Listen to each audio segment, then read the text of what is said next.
this microphone, of course, you're not going to sound like me. Hey, from Star Wars, like Luke, I'm your father. Okay, so you can use this microphone, or you're welcome to use this. Strictly up to you. You just want to do this microphone then.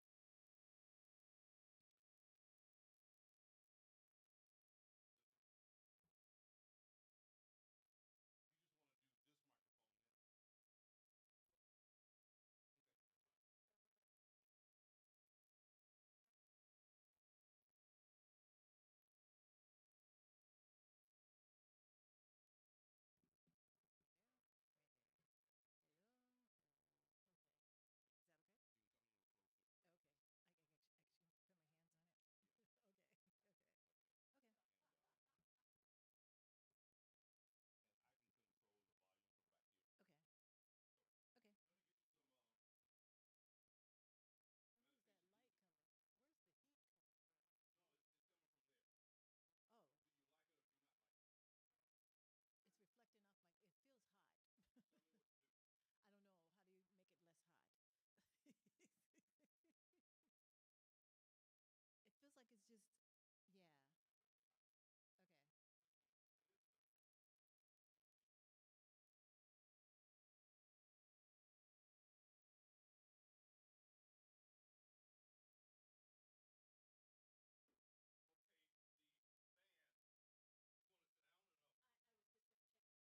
good morning, and welcome to Sunday morning meditation.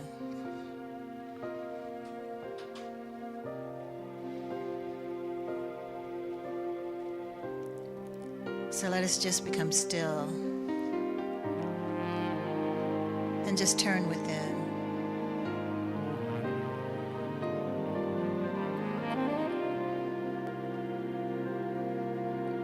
Just recognizing that there is only that one life, the one mind, the one power, and the one presence, and that we are just perfect emanations of that oneness.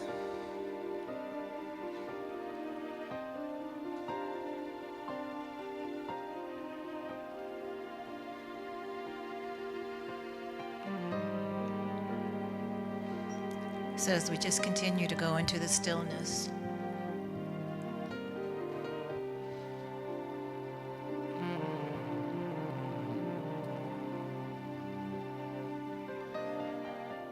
just take note of your breathing.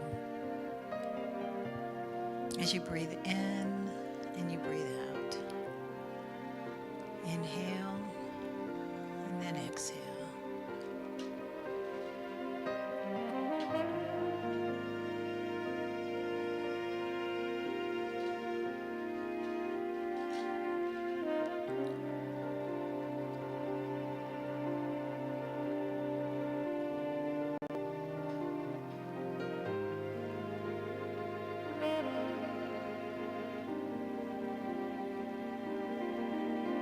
And just breathe in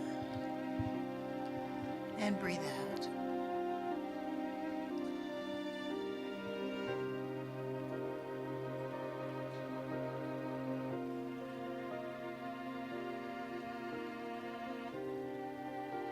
And just open to the abundance of the universe. Open to the awareness of who and what you truly are and whose you truly are. The magnificence of pure spirit.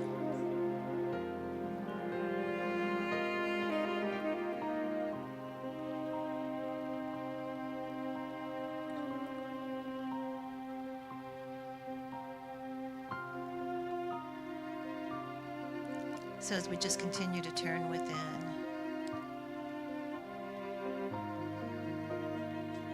just go into the joy that's in your life.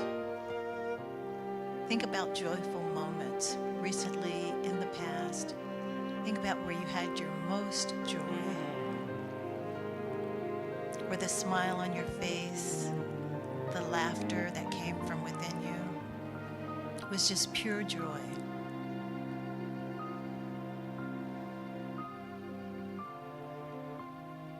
I'm sure that brings a smile to your face.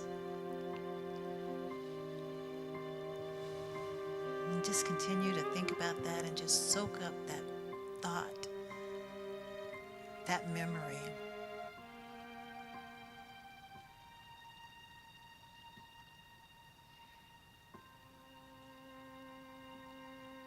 And just capture the feeling.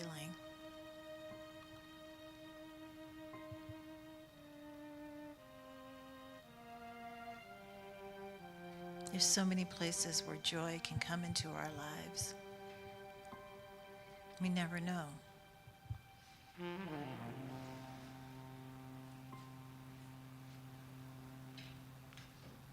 So just think about all the places where joy has just popped into your life unexpectedly, on a whim.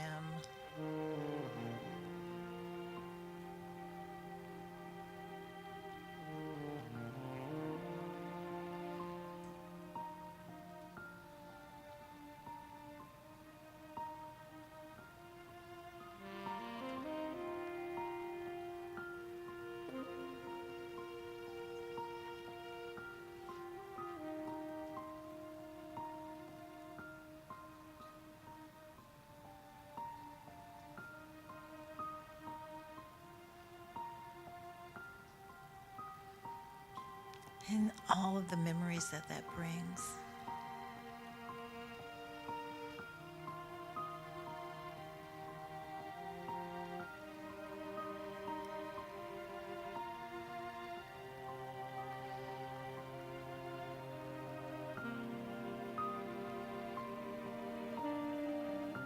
And also think of being the giver of joy.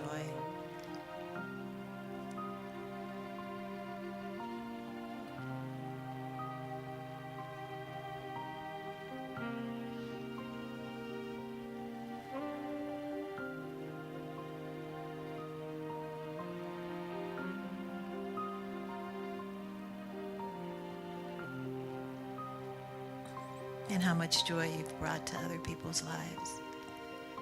Think about how that makes you feel. The smile that it brings to your face as you bring joy to one another, to another, and to one another.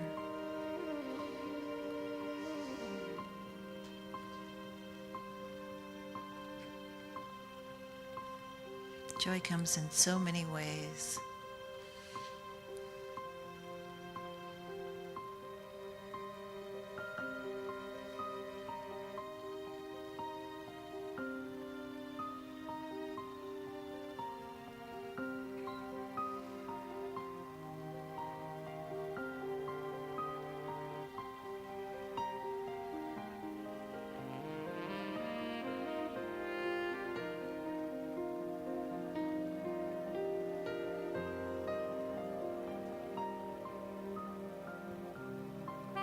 And just continue to let that embrace you, surround you.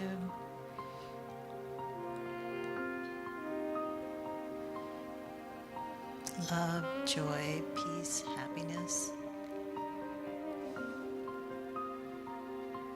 All of the goodness of pure spirit that just surrounds us and has its beingness as us.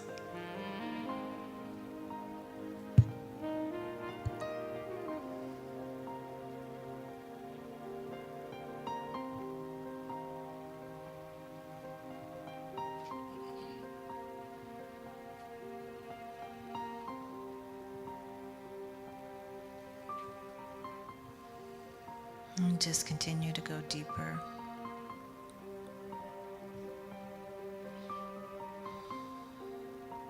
With that feeling that you've brought up with joy, peace, love, kindness, the way that we are in the world.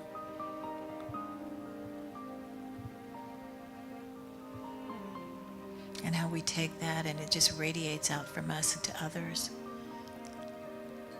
to surrounding them with the joy, peace, love, and happiness.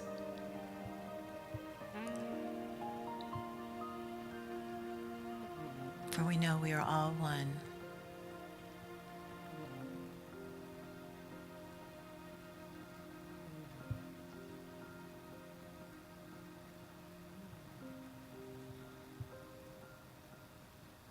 So just continue to go deeper.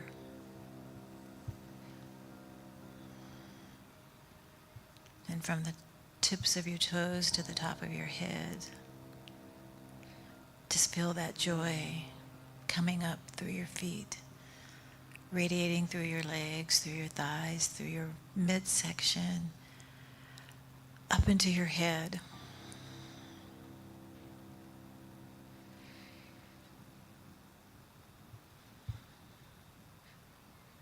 And also going in reverse, going down from your head to the bottom of your feet. Experience the tingle that joy brings.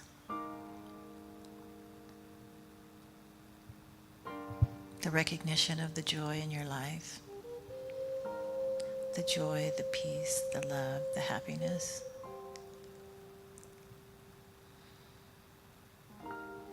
How all of that just brings us into a state of gratitude, gratefulness for being here and expressing as we express ourselves in our own individual ways.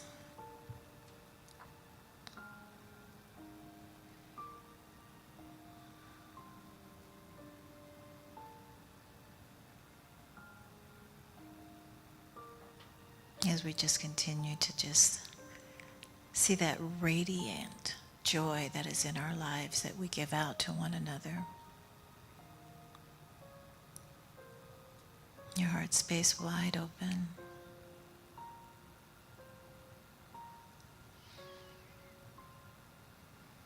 Just surrounding us with joy and peace.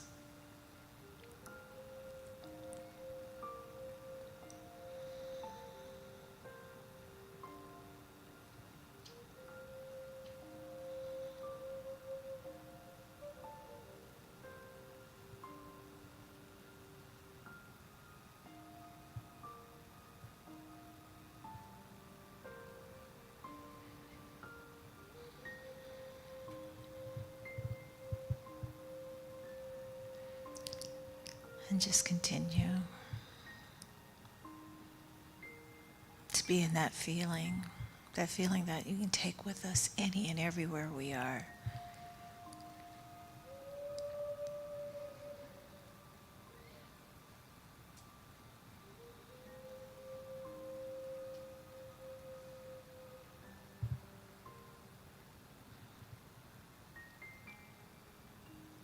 So as we start to come back to this place, this space and time,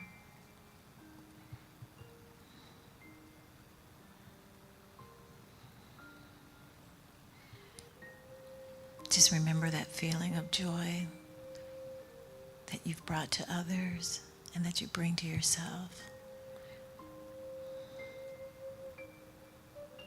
And just continuing to surround yourself with that joy as you go throughout the day, knowing that all is well, that you're carrying the joy, the peace, the happiness, the love within you, that you spread it out to everyone else that you meet, you see, you make eye contact with.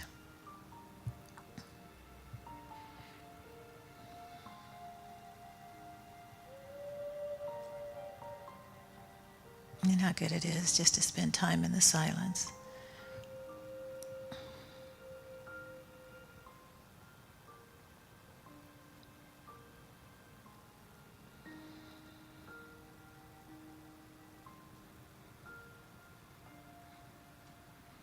So as we are just here, back for service, just continue to keep that feeling with you.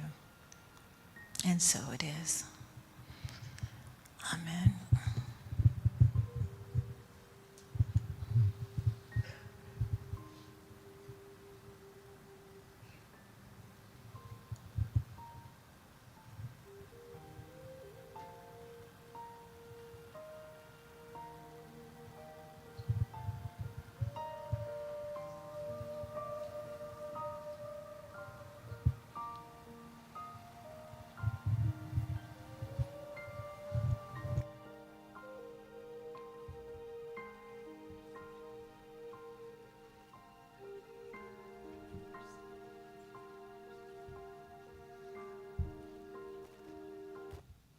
Just become still for our meditation music.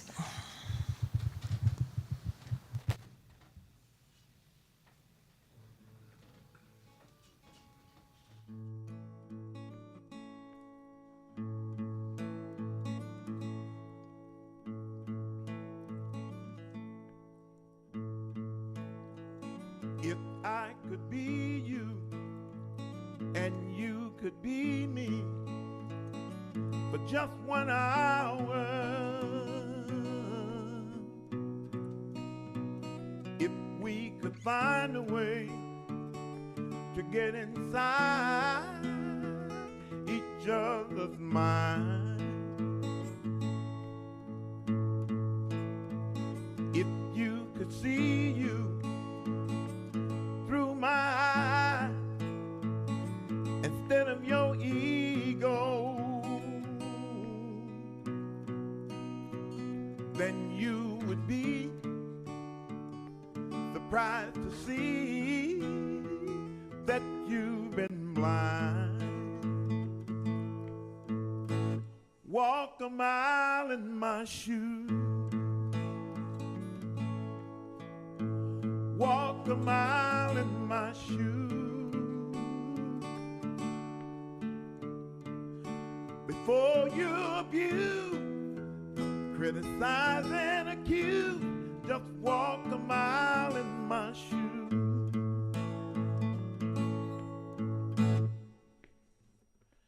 Now your whole world you see around you is just a reflection, and the law of the common says you gonna reap just what you sow.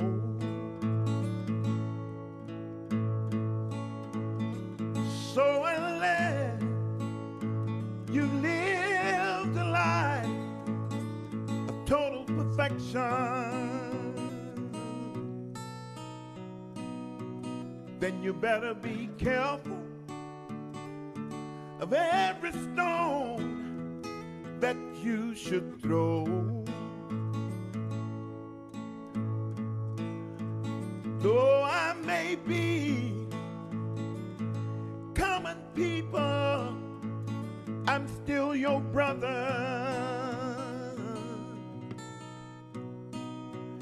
And when you strike out and try to hurt me, it's hurting you.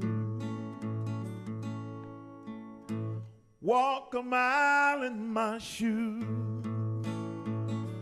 Come on and walk a mile in my shoes.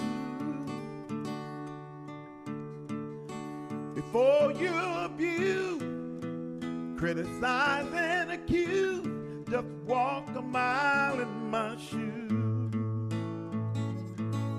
Come on, walk a mile in my shoes.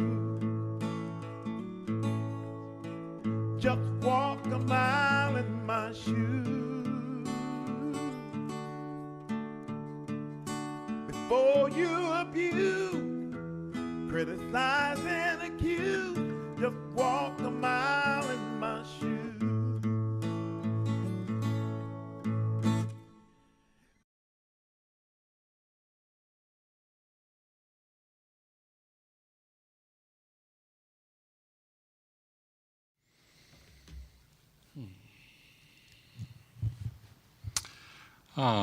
Good morning, everyone. I see that we have the brave people here in the sanctuary today. You know, apocalyptic rain coming on its way. But I think we'll be all right. You know, I think we will be just fine. It's amazing, I think, how much people get the news tends to pump things up in order to get us to pay attention to it. But it's a beautiful day right here, right now. No rain yet that I know of. And I'm looking forward to this beautiful Sunday we have today. So welcome, welcome, welcome. It's so good to have you here. And so I'd like to go ahead and start with a few introductions. And so we can start with our music team first. I don't see Tina here, but we'll start with the band. We've got Chris Glick is our music director and our pianist today, and we have Leon on the bass and Brian on the drums. And back in the back, we got Harris. He's doing all of the splitting of electrons. You didn't know we had a cyclotron in the back, did you? You know, we're just doing all sorts of crazy stuff back there to make sure that you who are at home, and we love having you there, you that are at home are enjoying the service today. We have Frederick in the sound booth. Let's say thank you to Frederick. Our practitioner for today is Yvonne Hyde, and she's already done our meditation for us. Yes. And then we have a special treat today. You know, how many of you guys knew we had a staff minister? Well, some of you guys, yeah. Well, our staff minister, who is normally a virtual staff minister, so she does everything virtually, because she lives in Albuquerque, New Mexico. but she is here, right now. I can see her. This is actually the first time we've actually physically met ever. And so I just want to welcome Reverend Jane Midgley. So, Jane is going to be doing a workshop afterwards, life visioning workshop. And so if, as Reverend Mike would say, if you're in your PJamas there, you got time to get all ready, come on down. Starts at 1 o'clock, bring your lunch. And speaking of Reverend Mike wants to, again, let you guys know that he appreciates all of the prayer in particular, that he feels like he's in a prayer bubble. And that's exactly what we want for him, right? We want him to know that he's loved and he's cared for and that he's nurtured by this community as well as by spirit. And so, Reverend Mike, if you're watching right now, we love you and we're looking forward to you coming back, all right? So let's go ahead and get our Sunday celebration going today. And so we have a congregational that's led by Chris Glick. And so if everybody would stand, let's go ahead and sing along with Tina Meeks, who is joining us for our music. Let's say thank you to Tina, by the way. Aw, you're welcome. Chris wrote this one, and we're going to sing it together.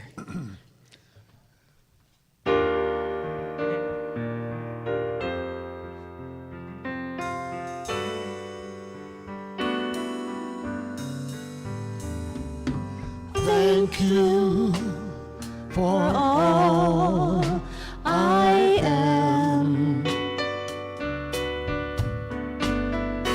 Thank you for all you are. Thank you for all that is. Thank you for all of this. Thank you for stars in the sky. Thank you for all your love. Thank you for all I am grateful. Thank you for all your love. Chorus. I give thanks. I give thanks. I give thanks.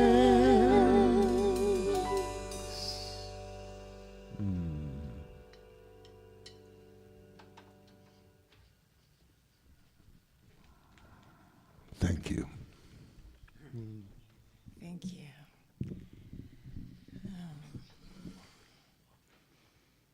So how good it is just to know that there is only that one life, the one mind, the one power, and the one presence. And how grateful I am. It's just to know that there is no separation, no duality, that there is only the one. So I'm just so grateful for this time that we are spending together in service. And I just give thanks for the musicians and Tina and everyone that has brought the music forth. And I just give thanks for Reverend Scott and for all the speakers today, just knowing that they are just bringing forth the word of pure spirit. So I know as we just turn within, just knowing that God is all that there is, and just how we just live in that universe of peace, calm, gratitude.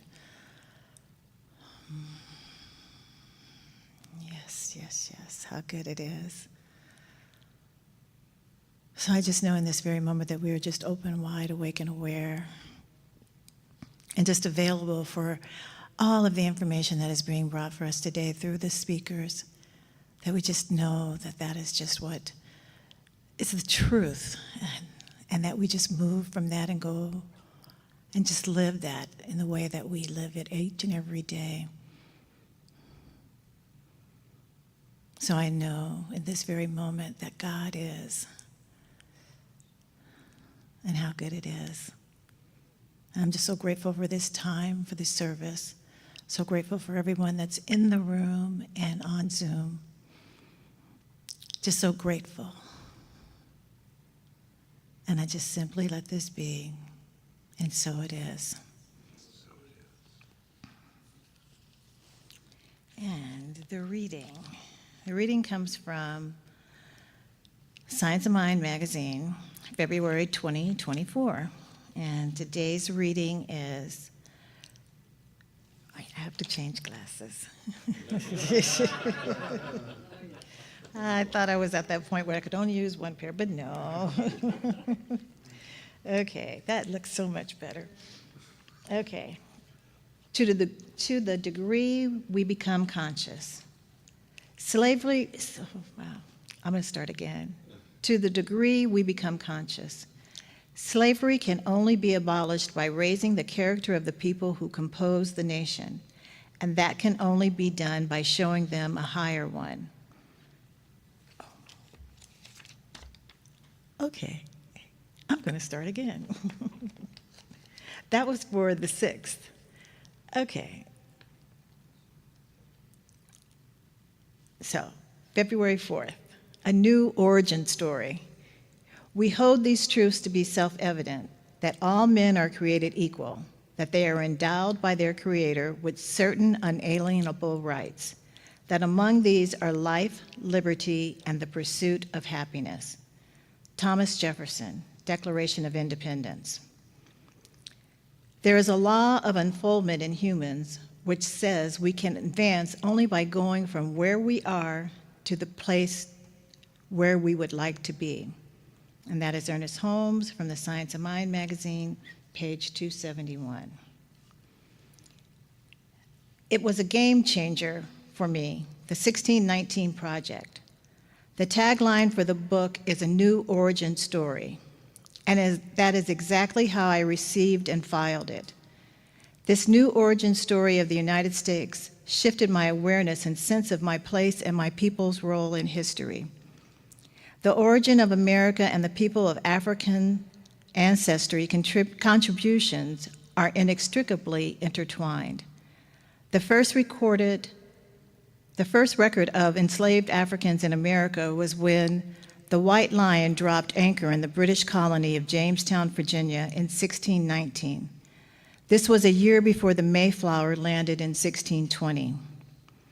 This previously concealed history, now publicly exposed, reveals the impossibility of separating chattel slavery from our American economy, an economy built on the backs of the enslaved and documented as early as 1619. There is no legacy of the American wealth economy without slavery. The truth is that our current American economy is based on wealth generated during slavery. It was built on a foundation of enslaving Africans to create a new, prosperous world. Too many learn late in life to the degree of which African people contributed as enslaved people to the greatest economy in the world. The key to how we understand who we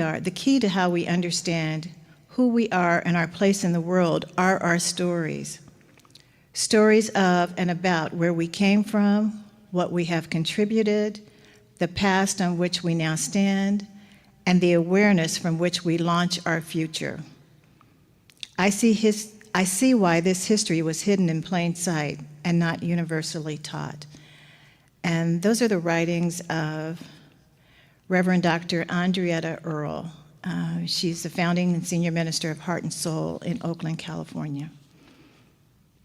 And so our affirmation: I accept and embrace who I am and I trust my place and role in the world.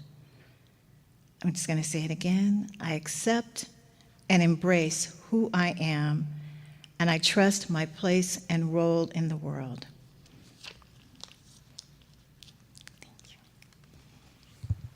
Thank you, Yvonne. And so I'd like to go ahead and ask Tina to come on up. And while she's coming up, I just want to remind you that this community is open to everyone. It doesn't matter who you are, what your experience in life has been, who you love. It doesn't matter. We love you. We want you here. And while we think about that, let's just go ahead and turn to the people who are here in the sanctuary and give them a nice, warm Ahiah wave or welcome. And while you're doing that, I'm going to wave to the folks who are at home. So glad that you're here and part of this community also. So Tina, what you got for us today? We got some music. All right. I would have been surprised if you'd brought some poetry. Dancing. All righty.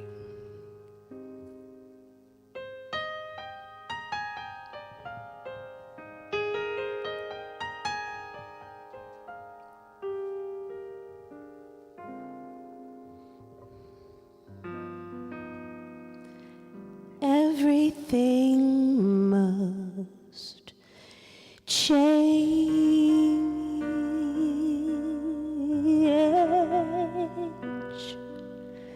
Nothing stays the same. Everyone will change.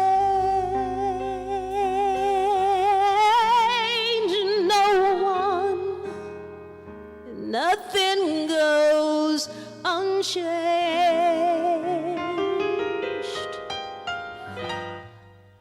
The young become the old,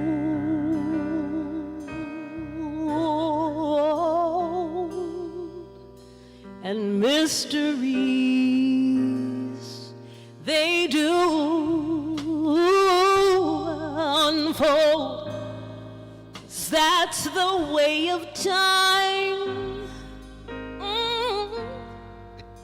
Everyone and everything must change.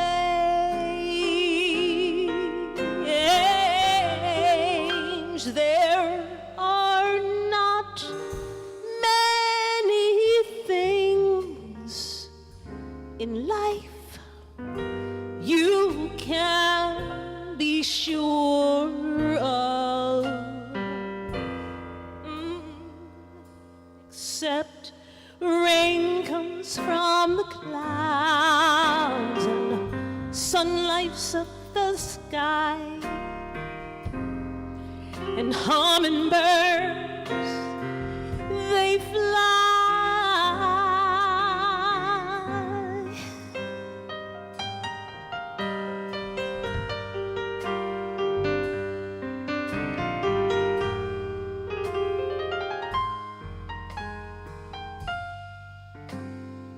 Winter turns to spring.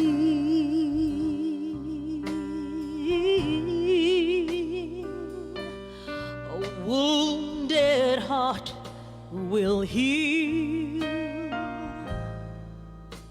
but never much too soon. No, no. Everyone and everything must change. The young become the old, and mysteries they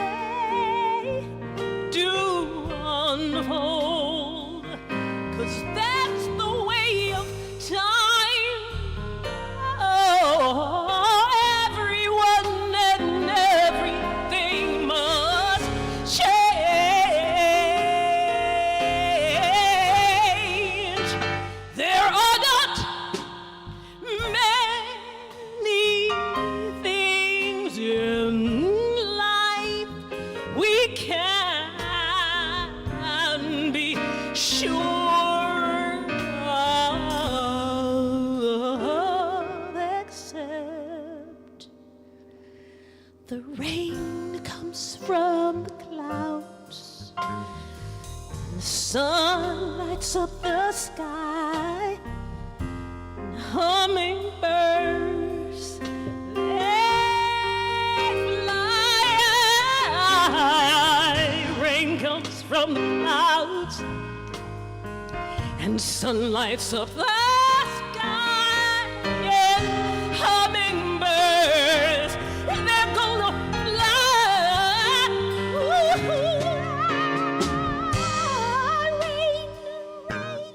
rain, rain, and sun lighting up the sky, and hummingbirds, they fly.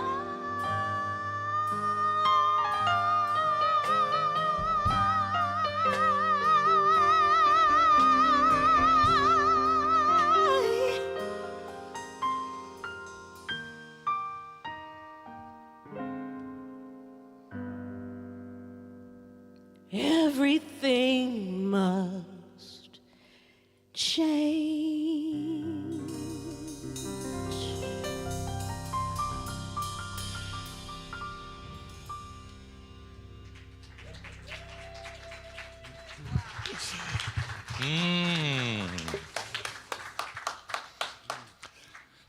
I don't know. I think we need to charge for Tina concert or something, you know? Don't know. Oh, that was lovely. Everything must change. Absolutely. That is the truth of our life, isn't it? So, our theme for February. It's already February. I know, it is crazy, isn't it? Our theme for February is divine discomfort. Who the heck came up with that? You know, I gotta say.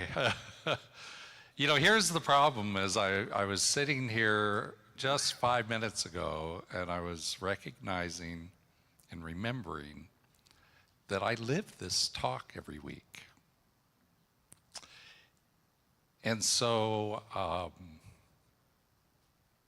yeah, there's been a little discomfort this week, and some of it I didn't recognize as I was walking through it.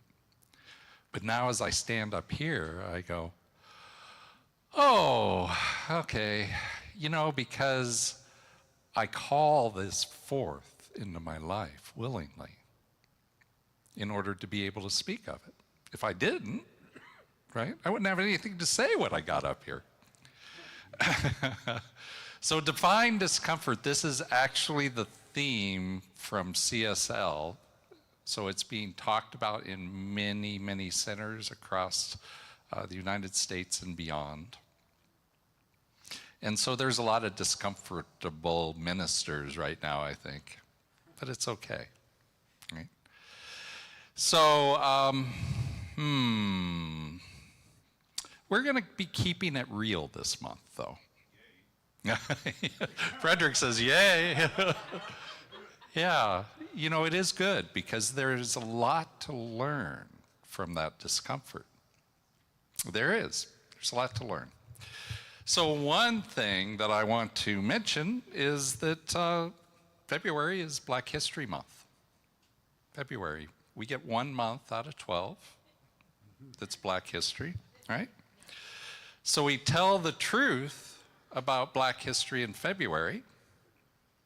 What does that mean we're saying during the other 11 months? Nothing. Maybe lies. Maybe stories that make us feel good, that keeps us out of discomfort, right? We don't like discomfort, do we? And so 11 months out of the year, Christopher Columbus is a saint, right? For 11 months out of the year, he discovered the New World. He brought civilization to this New World, to the Americas. And every child should be so blessed as to be like Christopher Columbus. And then February comes around. And it's not exactly Black History Month talking about Christopher Columbus, but the impact that he had was huge. And the truth is that within 2 decades of him landing on Hispaniola, which is the island he discovered, hundreds of thousands of people had died. And he brought exploitation, violence, and genocide. So 11 months we venerate him, 1 month we don't. And the same could be said that for 11 months out of the year, America is the home of the free and the brave. And for 1 month, it's the home of the free and the slave. And I don't want to get too heavy here, right? But I do want to recognize the discomfort. Because when we don't recognize the discomfort, then we play it safe. We whitewash things. We don't actually listen to what Spirit is actually calling us to see and what we're being called to do. So the thing that's really, really, really important about discomfort is to recognize that there is no such thing as discomfort for discomfort's sake, right? We don't feel discomfort, we don't feel uncomfortable just to be feeling uncomfortable. That's not the way it works. The actuality is that we feel discomfort for our own sake. It's our own beingness that we're being called to notice. Ernest Holmes, he says it this way. He says, there is a good within you that is always seeking to express itself in terms of good. Always seeking to express itself through us as the good that it is. And so the discomfort that we feel is just that little bit of out of alignment that we might be in that moment. There's no judgment in God. God is not coming in to tell you to change. Spirit instead is just naturally showing you and getting you to recognize and to notice that things are not exactly the way they should be. And so there's this thing, we lovingly call it the cosmic 2x4 in our philosophy, right? You know, where we suddenly wake up and we feel like we've been whacked a little bit. But there is no actual physical harm. There is actually no harm to us in this cosmic 2x4 at all. It's just to wake us up. And so the question I want to ask you then is I want to ask you, where has discomfort brought you to good? Where have you taken discomfort and then recognized that, gee, maybe I could change a little bit? And because of that, your life came out better than it would have. Or maybe you were motivated by seeing something in your life, how you could live differently, and it motivated you. You know, before I ask you guys to share, I'll share, just a little bit for me. You know, my childhood, I've talked about my childhood a lot from this stage.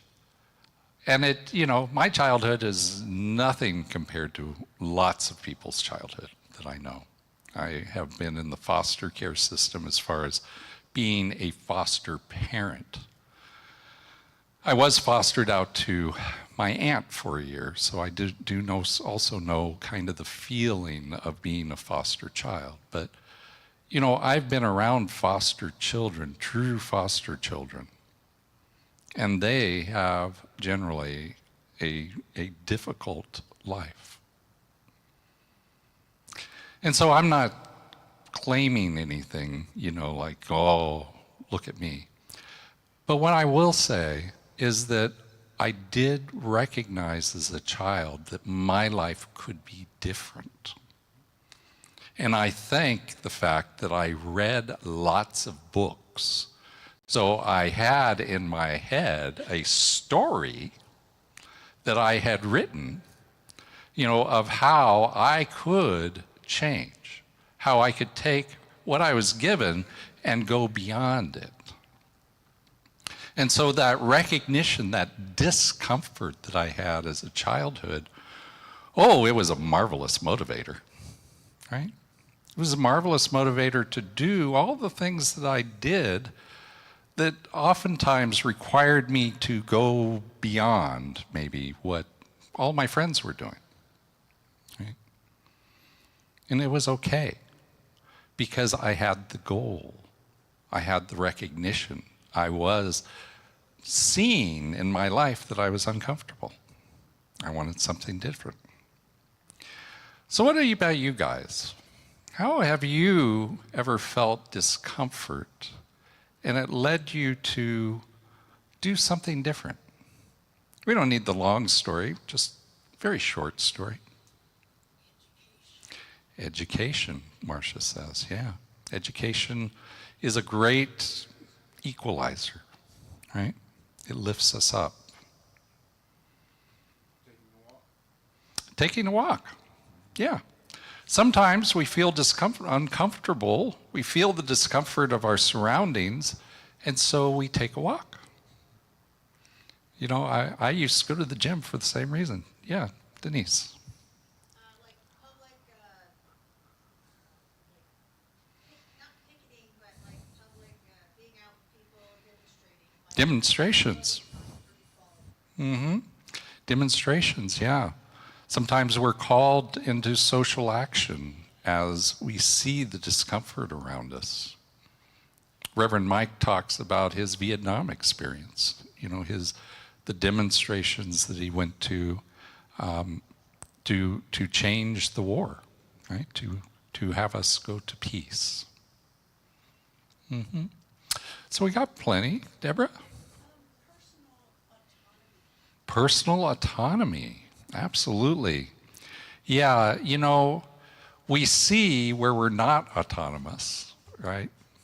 And then we feel the discomfort and the recognition of that. And that leads us to be motivated to change, right? And all the things that people just brought up, it's not about changing out there first.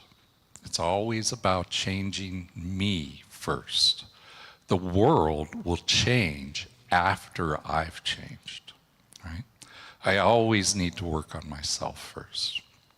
So, we got a whole month to talk about divine discomfort.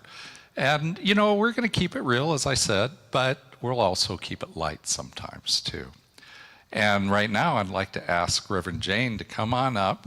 She's going to tell us a little bit about divine discomfort in her life.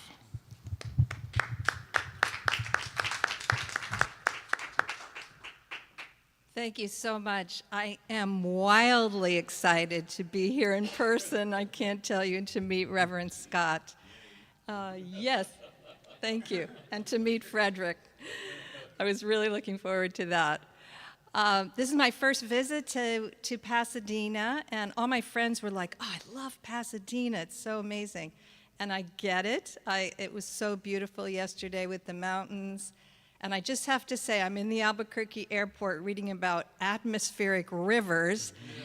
And I have to tell you, in New Mexico, we literally pray for rain. Now, it is desert. I live in the high desert. I live at 6,200 feet, still desert though. So we literally pray for rain, so I never complain about rain. I'm really excited about our topic today, lessons in uncomfortability. That's a mouthful, right? But it's wonderful because if we can give up the need to be comfortable, so much growth and transformation is possible. And actually, this topic relates to a question that's probably in your mind, which is, how did this person who lives in Albuquerque, New Mexico, of all places, end up becoming a staff minister at Ahiah? And so I want to tell you a little bit about how that happened. I became a minister a few years ago, and for about a year and a half leading up to that, I got it all figured out. I knew exactly what my ministry was going to be. I was looking forward to it. I had planned it all out. And within a couple months of becoming licensed, it all fell apart. And this was devastating, and it plunged me into about 9 months of uncomfortability. And it reminded me of a quote by Tibetan Buddhist Chogyam Trungpa. The bad news is you're falling through the air. Nothing to hang on to, no parachute. The good news is there's no ground. That is definitely what it felt like. And I had this sense there was some adventure on the other side. Turned out to be Ahiah Center for Spiritual Living. But I did something uncharacteristic, because before, I feel like I would have tried to fill up the space. I would have tried to control it. I would have grabbed onto something, settled for something, just to not have that empty space. But this time I stayed with it. I grieved. I stayed open. I was authentically in it. And Reverend Scott, who was in my ministerial panel, so something was happening way back then, we found out we had some shared interests, and we led a couple workshops here at Ahiah for white folks around racism, and then we did one at the CSL Global Conference last year for white ministers around racism. And little by little, I got to see more. I met Reverend Mike by Zoom, and got to see more about your amazing community. And I finally just called up Reverend Scott one day and said, I'm going to become a member of your community. And he said, well, why don't you become a staff minister? And I said, oh, that would be great. And so I can't thank you enough. So that is what was on the other side for me. And once again, it was so for my highest and best to stay in that authentic process and be uncomfortable. This topic also brought me to reflect on my Mormon ancestors. So on my mother's side, my ancestors lived in Switzerland. They got converted to Mormonism. They traveled across the ocean. I'm sure there was some uncomfortability with that trip, left their entire life behind. On my father's side, they lived in New York State, had lived there for multiple generations. And they got converted and joined a Mormon community. And both sides ended up being part of the great Mormon migration. They walked or took wagons 1,000 miles across the country. They were fleeing religious persecution, but also they had a dream of a new life, but they didn't know where they were going exactly. They ended up settling in the Salt Lake Valley, and it was a very arduous journey, and they built quite an amazing community. And my great-great-grandfather ended up becoming the first mayor of Salt Lake City. They were builders. But I'm just astonished at their ability to leave their life behind when they were called forth with a vision and faith that they could get through all the hard parts and something amazing would be on the other end. My parents and siblings and I went the other direction, and when my father got a job with the US government, and we moved to Washington, D.C. when I was about 7. And we also left the Mormon church behind because we weren't vibing with some of the beliefs and values, but we still have many wonderful Mormon relatives, and they're still my inspiration about how courageously you can step into change. So I'm pretty sure that each one of us who are living in this philosophy is not living the same life we were before we found it. And I remember walking into First Church Albuquerque 17 years ago. And Reverend Patrick Pollard was the minister there, and I'm honoring him. He transitioned last week. And in that first service, I just cried and cried because I knew something was happening within me. And I had a sense it was going to be good, but I had a sense it was also going to be really hard because I was going to have to be stretched. And I think that although we don't have as dramatic geographical changes as my Mormon ancestors, right? We are living a different life in terms of we've adopted some new, more expansive beliefs. We've adopted a different view of life. We probably have improved our relationships. Our ability to show up and be love in whatever circumstance has absolutely expanded. We're living a new life.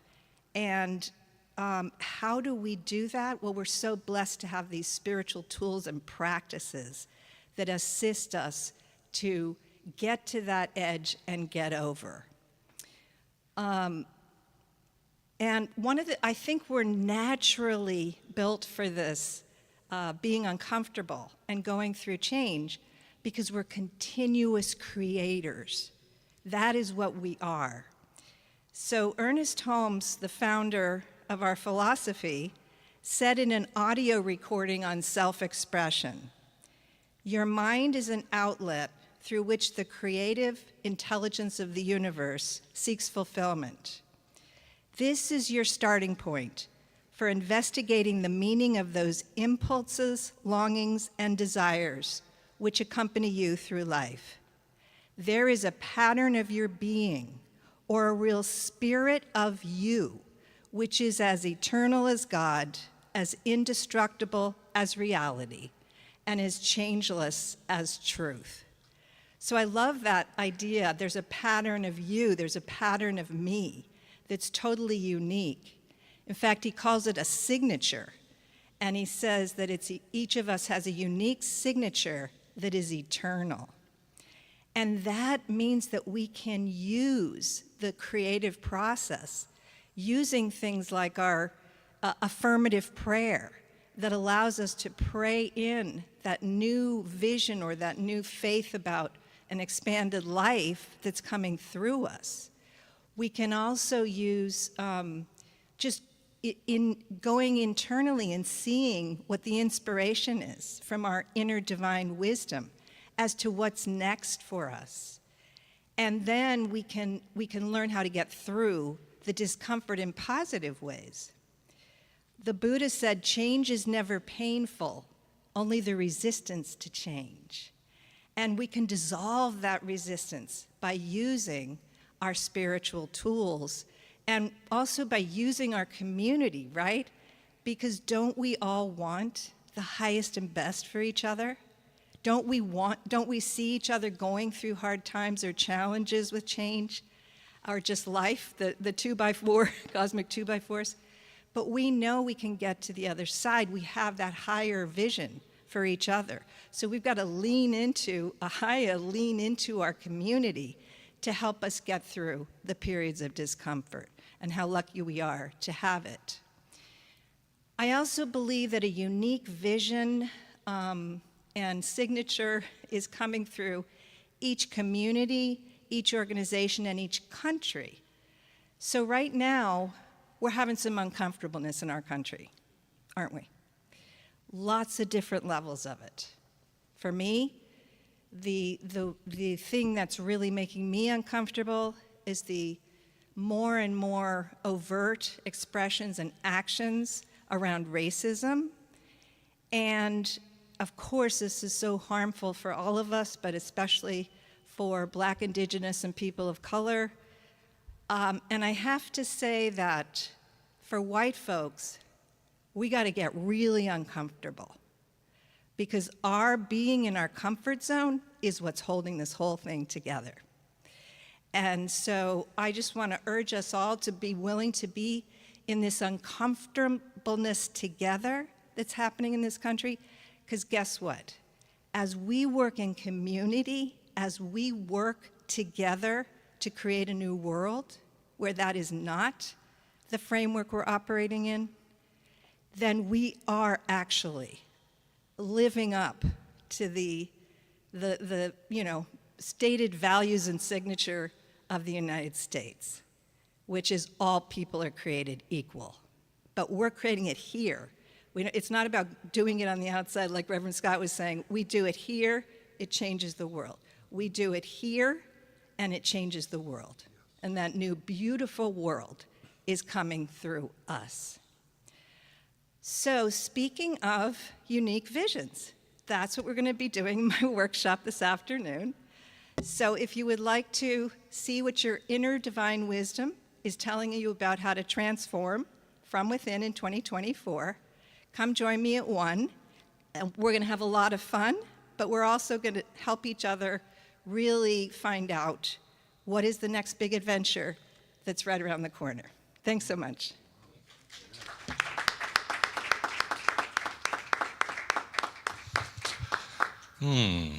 Yeah, I think Spirit was guiding both of us, Reverend Jane, as you got to come into Ahiah. And that's what we have to do, isn't it?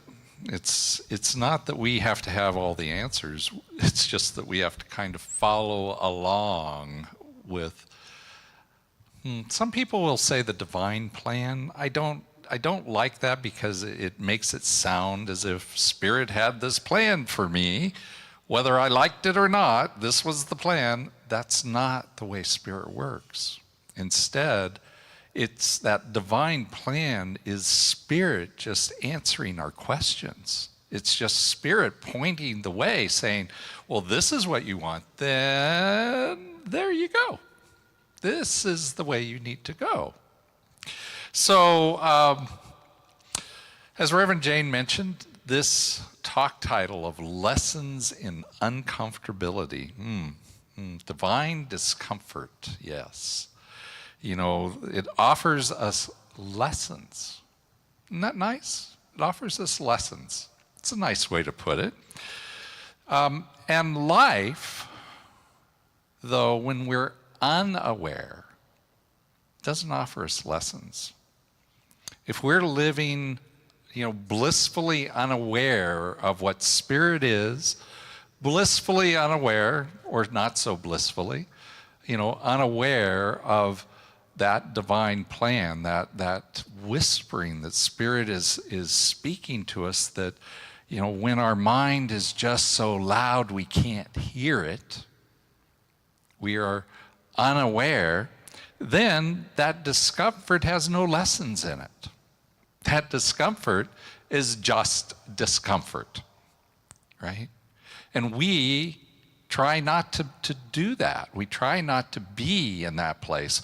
We instead, we will play the blame game, and we'll play the shame game for other people, for ourselves. Depends on our mood at the moment. We will be angry, right? And here's the thing that's really true underneath all of that, is that we are a victim.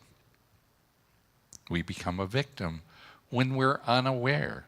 When the discomfort has no lesson in it, it's just discomfort. But Ernest Holmes, he says this, it's showing on our screen here. He says, discomfort is a signal of disturbance, indicating a need of change. It's just a signal. There's no judgment in it. There's no need for shame. There's no need for blame. It's a signal that says, hey, over here, right? There's a better way over here. And so all we need to do when we are living in the awareness, when we are being quiet in our mind, when we take the opportunity to go, oh, I'm not comfortable right now. I am in discomfort. What does it mean? And so rather than acting out of anger, I have the opportunity instead to go within and say, what does this mean about me? What does it mean for me? Well, what I'm hoping that it does is it brings forth to you questions, right? Questions are always the appropriate response to a lesson that's being presented to us. And questions that should kind of come to mind is, why am I uncomfortable? There's a process also called the 5 whys that I would suggest that you employ in that. You just keep asking yourself, why? So you know, why am I uncomfortable right now? Well, I'm uncomfortable because... Oh, well, why am I uncomfortable because of that? Oh, well, I'm uncomfortable because that means I have more to do. Why are you uncomfortable about that? Well, because, right? Because. And you will eventually come down to something else, right? You will eventually come down to what you believe about the world. Another thing that you could ask yourself is, what judgments have I made about myself in this situation? What judgment have I made about myself? Maybe that judgment is I'm not good enough. Maybe that judgment that I've made about myself is that I always have to take on everything. Maybe there's a judgment in there about being worthy. There's going to be a judgment in this situation that you have made about yourself. And the issue about us taking this on, asking that question, and then looking at that answer clearly is that I'm in control of that. You're in control of you. You don't have to, in order to get out of this uncomfortability that you're living in right now, you don't have to have anybody else do anything. All you need to do is look at these answers. What judgment have I made about myself? And then because of that judgment, what judgment have I made about how I'm going to react in the world?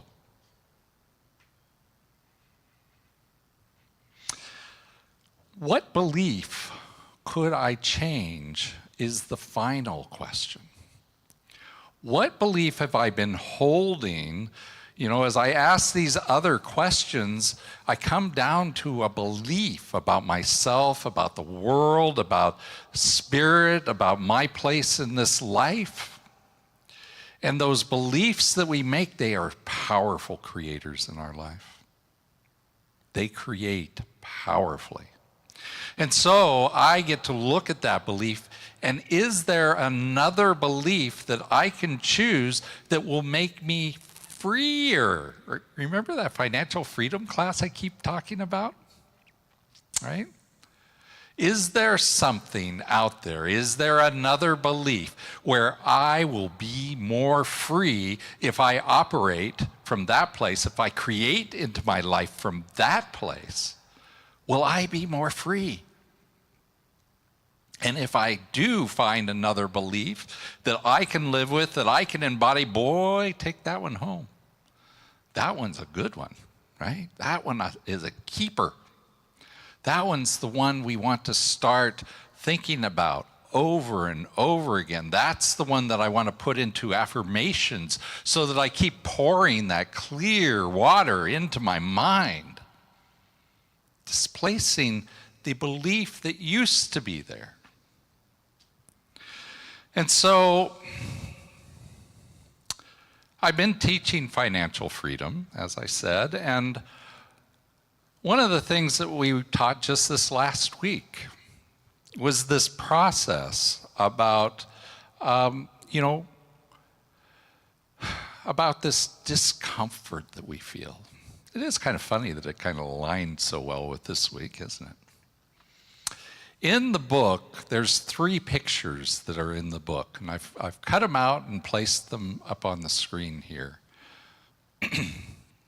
And in the first picture, you see yourself. You're the little guy there. Little guy, little gal, whatever you want to imagine it to be. It doesn't matter, right? You're the one that's in this sphere, and that's the sphere of availability for you. That is the sphere of the things that you believe that you can have in life. Remember, there is an overarching statement that Ernest Holmes made. It's one of the favorite things I have from him. Probably about one of the 5 or 10 things I can quote. Not a great quoter. Great paraphraser, though. The quote is, "Spirit is always pouring everything into you. All that it has, all that it is into you. And you get to keep what you're willing to receive, what you're willing to say yes to." And so that sphere that you're seeing on your screen here, that sphere is what you're willing to say yes to. And then the second screen, or the middle part there, what it does is it shows you, or actually in the first one, it shows you something outside of your bubble, something outside of your sphere of availability. And that something is the thing that you suddenly desire. You have a desire. And I'll tell you, the truth of that is that that's a divine inspiration. Because the things that you can see that are outside of your sphere of availability are the things that Spirit is pointing to you. Wouldn't you like that? That over there. And then your eyes get big, you see it, your eyes get big, and you go, yeah, I love that. And so you start bumping your little sphere around, doing whatever you can to get it to go over there. And then you get right up to it, and it bounces against your sphere of availability, and it says, not going in. You can't take me. You're not willing to receive me. And you can push, and you can shove, and you can do everything in the physical world that you want. That thing is never going inside that sphere, because your sphere doesn't accept it. And that is discomfort. That is discomfort. That is where you have seen something that you want, and it doesn't come. It doesn't happen. But the good news is that all you need to do is not push your sphere around, not try and tug the thing inside. All you need to do is take your sphere and make it a little bit bigger. And suddenly that thing that was outside your sphere of availability comes inside of it, and now it's yours.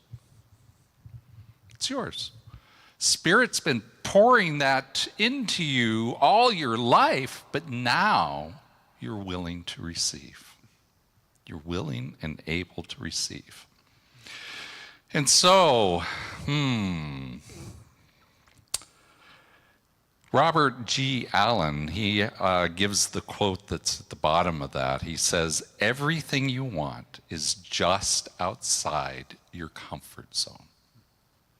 Just outside your comfort zone. That's another way of saying outside of your sphere of availability.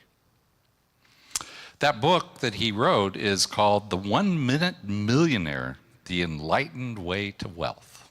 I have not read this book. I got this quote from reading another article.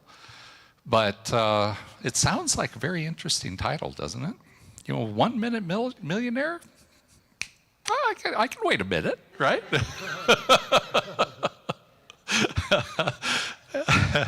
And I want to be enlightened in my way to wealth, absolutely. So the good news in all of this is that you can survive your discomfort. We are miserable as long as we consider ourselves to be a victim. Because as we are being that victim, we can't change.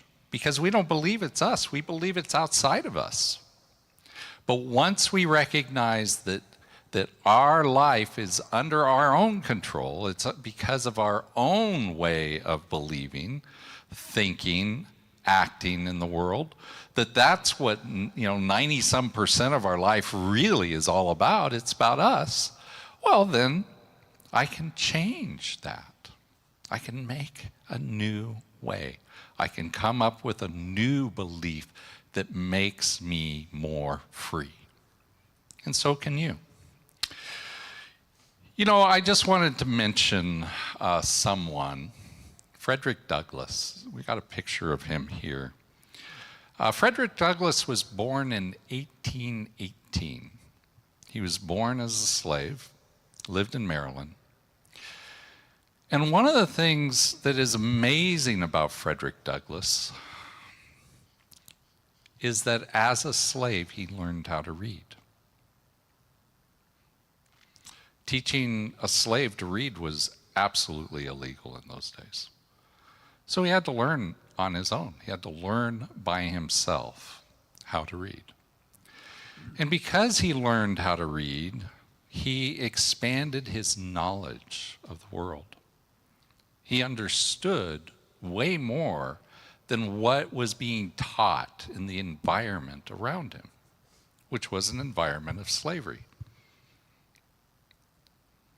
The people who, quote unquote, owned him wanted him to see that world as the natural way that the world should be.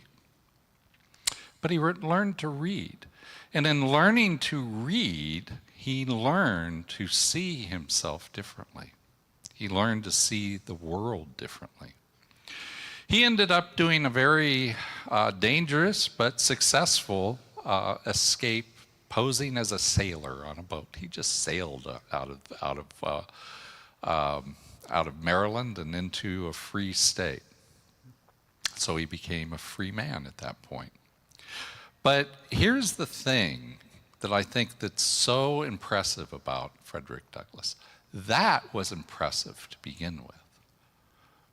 But for him to go on, to go beyond that, because Frederick Douglass was one of the most famous abolitionists of his time. He wrote books about his experience as a slave. He wrote books about what we should be doing, pointing the light towards the land of freedom and the way we should live in our lives. It reminds me of the Bodhisattva pledge. How many of you guys know what it means to be a bodhisattva? Have you heard of that term? Well, a bodhisattva is from the Buddhist tradition. It's a person who has become enlightened, but instead of going on their way to nirvana, they have decided, they have pledged that they will stay on the wheel of samsara. Now, what is that? That just means that they are going to be reborn and reborn and reborn back into a human existence over and over again And why? Well, their pledge is to keep doing that until all sentient beings have been liberated from suffering and attained enlightenment. Liberated from suffering and attained enlightenment. So their pledge is to come back and to be the way showers, to come back and to shine a light, to come back and to lift humanity and all sentient beings. All sentient beings. Notice that's quite a broad brush, isn't it? All sentient beings. I want them all to be enlightened. And I think that Frederick Douglass kind of embodied that idea. You know, I'm not just going to be here as a free man. I'm going to keep the work rolling. I'm going to work until all people in America are free.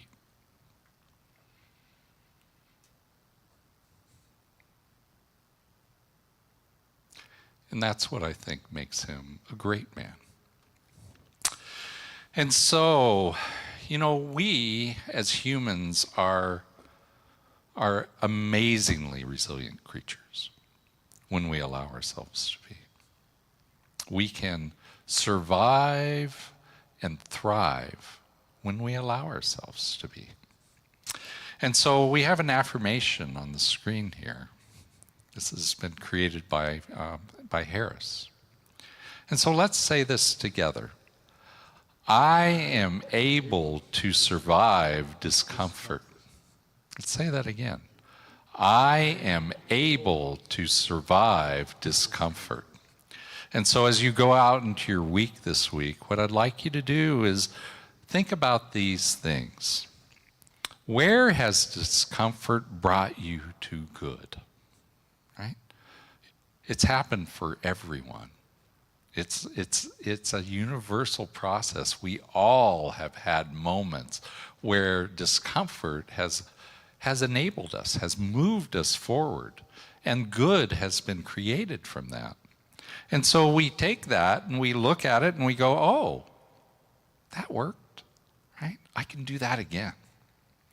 And then lessons in uncomfortability. Well, you know, follow that the financial freedom lessons, right? To look first at recognizing our good, using that divine inspiration, that still small voice to help us to see what is good out in the world. And then realizing our good by, you know, living in that discomfort for a little bit, recognizing that thing is not going to come to me just by me doing in the world. I have to change the way I am being in the world. And then you expand your sphere of availability to the point where it comes into you naturally and effortlessly. It is the way that Spirit works. And so we do that. And that creates a transformation in you. And so, you know, if any of this is confusing, you're not sure exactly what it is that's out there, what Spirit's pointing to, or the way to move in that direction, that's okay. Just let Spirit guide you. Thank you, and namaste.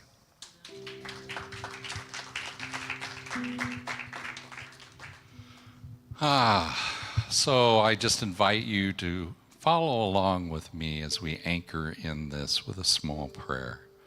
Knowing absolutely that this life, this power, this presence that Spirit is the truth of each and every one of us, that it moves and has its way in, as, and through all of us. And so that life that God is, that life that is love, that is peace, that is joy, that life that I can point to, that I know, that I feel in my heart, that's the truth of me. Also, it's the truth of you. We are all part and parcel of this grand experiment called life. We are the power and the presence that Spirit is. We are the individualized creation of the divine that every single human being is, and every sentient being is, and across this entire universe. And so I know that we are all, each and every one of us, whole, perfect, and complete at the very core of our being, because we are that which is whole, perfect, and complete. And so it's from that place of knowingness that I speak my word as the truth of all of us. It's the truth of me, it's the truth of you, it's the truth of you online. That we are this life divine. And so as we walk around through our lives and in moments of discomfort, those discomfortable moments, that life of uncomfortability that we get to feel sometimes, what I'm knowing is that it is a divine intervention, that it is a divine way of Spirit just pointing out, my beloved, all you need to do is move a little bit more this way. All you need to do is grow that sphere of availability. All you need to do is change your mind and choose something different in this moment.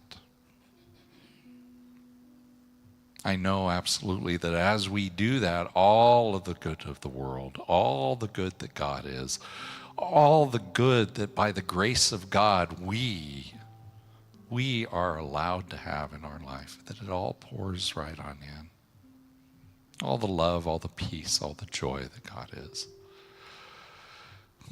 For knowing that to be true, I just give thanks. And I release this prayer to the law, knowing that it's already fulfilled in the mind that God is. And I say, life and God are good and very good. And together we say, and so it is. Amen and amen. And so now is the time for our conscious contributions, and you can do that one of three ways. If you're online, you can give at ahiah.com/donate. Just hit the Breeze button or the Venmo button. Either one will work. Or you can text the word give to 616-229-2225. And last of all, just send a check in to us. And then if you're here today, we have offering envelopes that are in the pew. You can stick your conscious contribution in there. We love it if you put your name on the outside so we know who it comes from.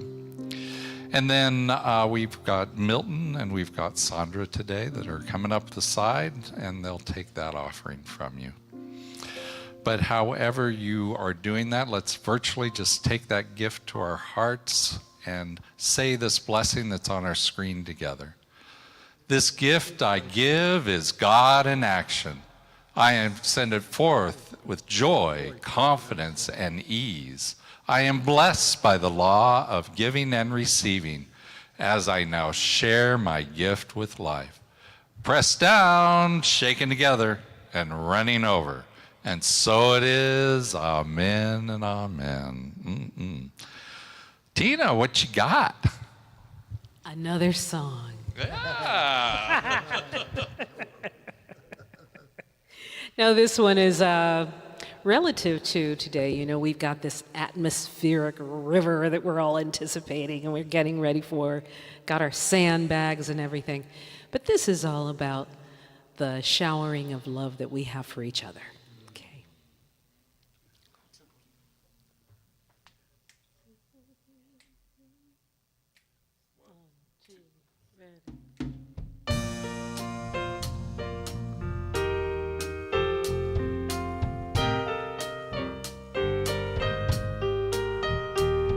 You can run, you can play the game, you can play, let's start all over, I mess it all up.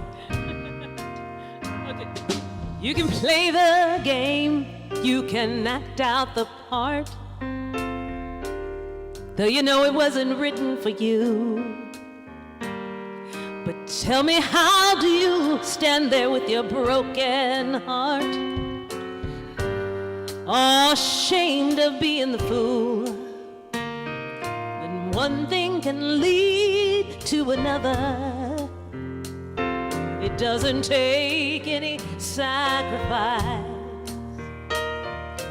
Father and brother, sister, and mother. If it feels nice, don't think twice. You gotta shower the people you love with love. Show them the way that you feel.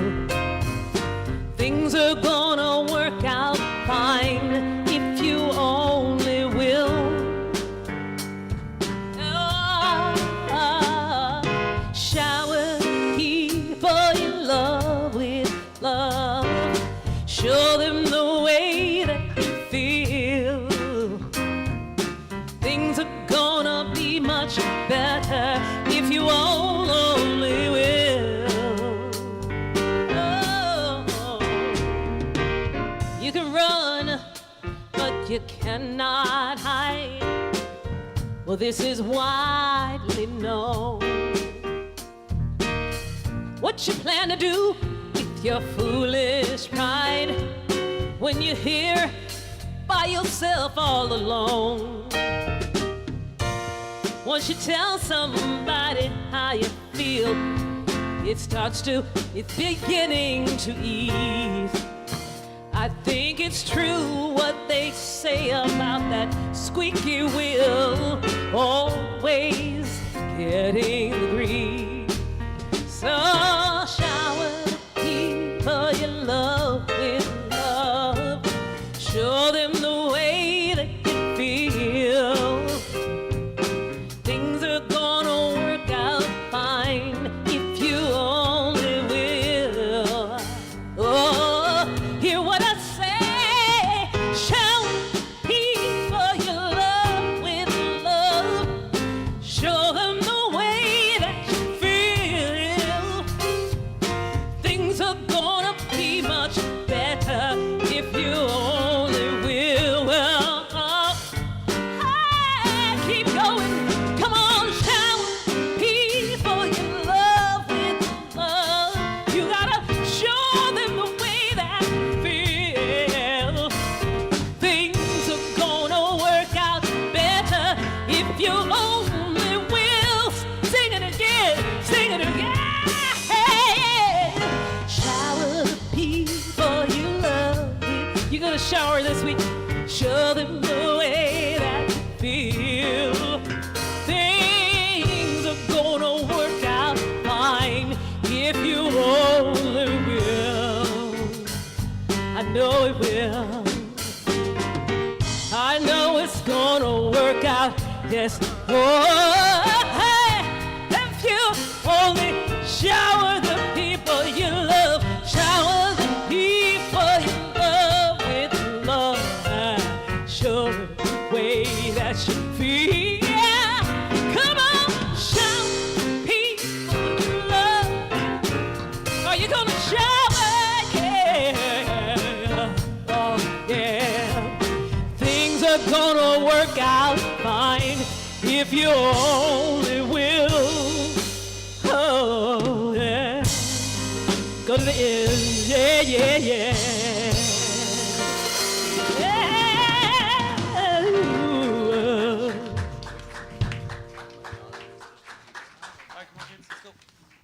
Good morning, everybody. Happy Sunday. Yes.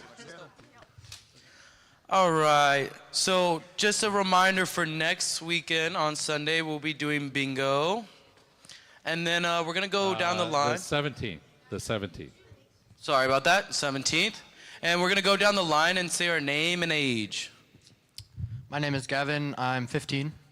I'm Perry, and I'm 8. Nope. Okay, I got that wrong. 15 as well. Your mother is here, you know. I'm Phoebe and I'm 15. I'm Alejandra and I'm 9. I'm Sophia and I'm 14. I'm Ellis and I'm 14. I'm Alex and I'm 14. I'm Lyra and I'm 6. I'm Gracie and I'm 12.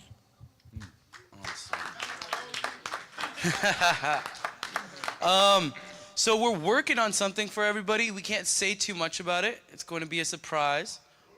However, just want to let you know that we are thinking of you and you're always in our prayers. Yeah. Happy Sunday. Happy Sunday.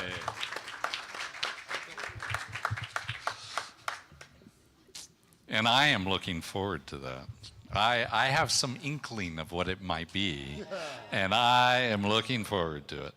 So I want to remind you, Reverend Jane, you want to come up and say a few words about your workshop this afternoon? 1 o'clock, just enough time for you to get something to eat and come back.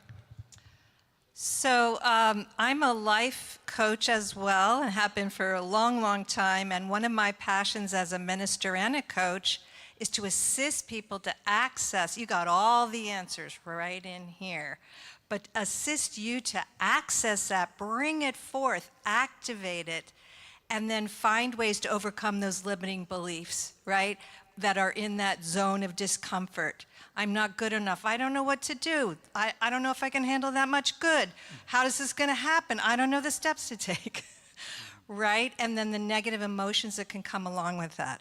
So we're going to access your vision for transforming yourself in 2024. This is the perfect time of year to do it.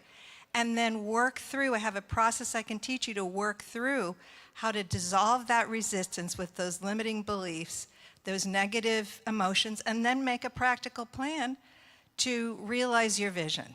So we're going to have a lot of fun, and I'd love to see you there. Thank you. 1 o'clock, right in the fellowship hall. And that gives people at home a little bit of time to, get out of their PJs. Come on down.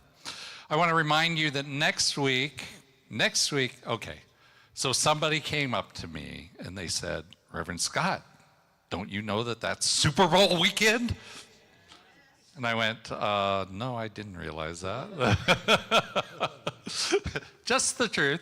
But, we're doing it online as well as in person. So you can stay home in your PJs or in your football jersey or whatever turns you on. It's okay. You can do either one. We'll be having it right here in the sanctuary. And we'll also be broadcasting it on Zoom with people showing up on Zoom right here on the monitor. And so we can interact just like we do with the annual meeting also, same way. So we're going to do that next week. And before that, our pastoral care committee is, they're doing and decking out the fellowship hall to make it a very comfortable place for us to go in, have some coffee, feel loved and embraced. And, so they're doing that, and then we're following it up with the community meeting at 1 o'clock. This is from 1 to 2. I won't keep you too long. I won't keep you away from your game. I know how much you want it. So we also have a nominating committee that's led by Deborah Glick. We're looking for 2 people to come onto our board to replace Jackie, who's coming off. She's the board president, and Deborah who's coming off also. She's our treasurer. So, and by the way, you don't come onto the board in those positions or anything. You come on the board, and then the board decides who's taking one position. So don't worry about, I've never been a president before, or I've never been a treasurer. It doesn't matter. Just come onto the board, and we'll figure it all out. And so, I don't know what just happened. Yeah. I think I'm going to have to run through a few slides. Oh, it just went again. Huh. Well, how about I just talk to them then, because I don't know. So the other thing that I want you to know is that we have Adopt a Project. We're going to be talking about that at the community meeting. And then we have, can you say bingo with me? Bingo. Bingo. Can you spell it with me? Exactly. B-I-N-G-O, B-I-N-G-O. Yeah, so we're going to be doing bingo. Exactly, Chris. But we're not doing it because it's a nursery rhyme. We're doing it to get money, right? We're doing it to win $1,400 that we have in prize money for that. And, there's something about the youth program, too. I forget what it is. But we are also doing it in order to support our youth program. So put it on your calendar. It's not this coming weekend. It's the following weekend on Saturday, not on Sunday. It's the 17th of July from 1 to 5 o'clock of February. Geez, where did that come from?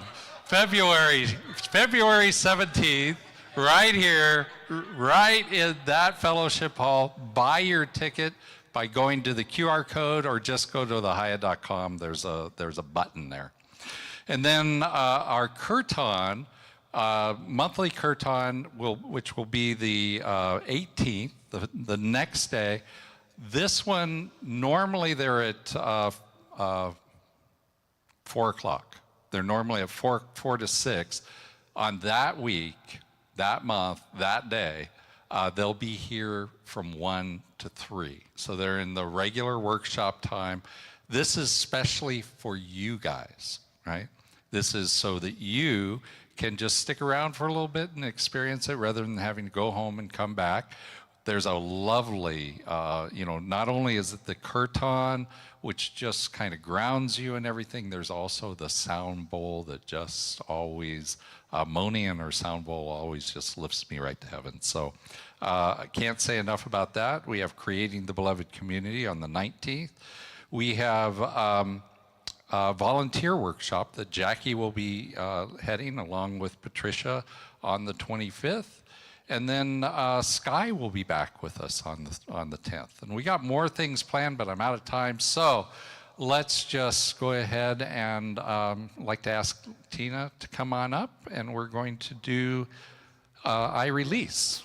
And I'll try and get this to play on the screen.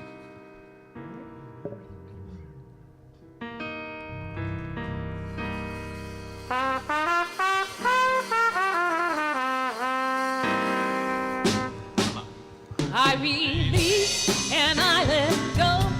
I let the Spirit run my life, and my heart is open wide. Yes, I'm only here for God. No more struggle and no more strife. With my faith I see the light. I am free in the Spirit. Yes, I'm only here for God. I release and I let go. I let the Spirit run my life. My heart is open wide. Yes, I'm only here for God. No more struggle and no more strife. With my faith I see the light. I am free in the Spirit. Yes, I'm only here for God. Yeah, yeah, yeah. Let go. I let the Spirit run my life, and my heart is open wide.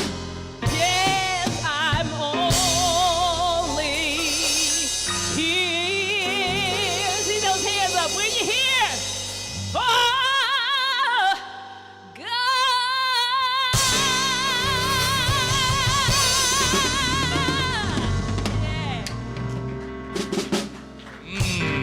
Thank you, Tina. We have our benediction up here on the screen. Let's say it together. Something wonderful is happening through me right now. It is this thing called life. Life is in my mind. Life is in my body. Life is in all of my affairs. I accept it. I am it. And I share it. Just the way it appears and just the way it appears not. Thank you, life. Amen and amen. It's been wonderful being here with you today. We've got the workshop at 1 o'clock.